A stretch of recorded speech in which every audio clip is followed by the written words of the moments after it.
Before assembly, remove the front wheels of the car and the wheel arch covers. Secure the front of the car. We recommend working with 2 people. The car should be clean and dry. Prepare the side vents, template, and necessary tools.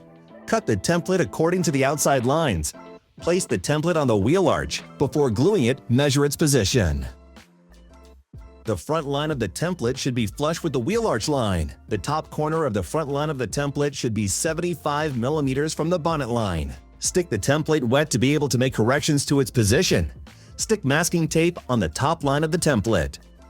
Measure 500 mm from the beginning line of the wheel arch and mark it on the tape. In the place where you marked the point on the tape, at a 90-degree angle, measure 25 mm from the bonnet and mark the next point. From this point, measure the distance to the mark on the template. This distance should be 110 mm.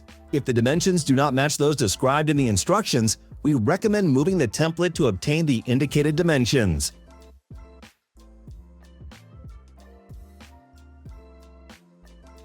Wrap the template with masking tape. Drill holes in the corners of the drawing on the template. Cut the wheel arch fragments according to the drawing on the templates. The cutout fragments should cover all the sheet metal layers.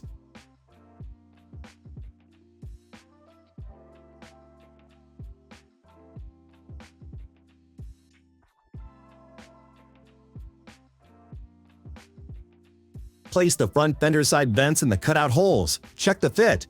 If necessary, level the cutout and smooth the edges of the sheet metal.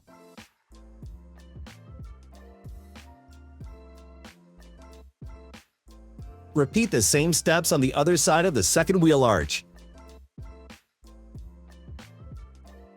Place the side vents in the cutout holes and carefully determine their correct position. They should be positioned so that there is a distance of 30 mm from the edge of the front fenders to the bend line of the wheel arch above them. Measure this distance from the front and rear sides of the side vents. Place the front fender side vents in the prepared holes. Use masking tape to mark their outline. Then protect the edges of the sheet metal in the cutout from corrosion. Remove small pieces of the protective film from the double-sided tape on the side vents and bend them outwards. Then place the side vents in the holes as marked with tape and press them against the wheel arch. Gradually remove the remaining pieces of the protective film and press the side vents against the wheel arch. Use window glue from the inside of the wheel arch to firmly attach the side vents. The glue should be applied to the entire outline of the side vents. Then attach the side vents to the wheel arch so that they do not move. Leave the glue to harden for about 24 hours.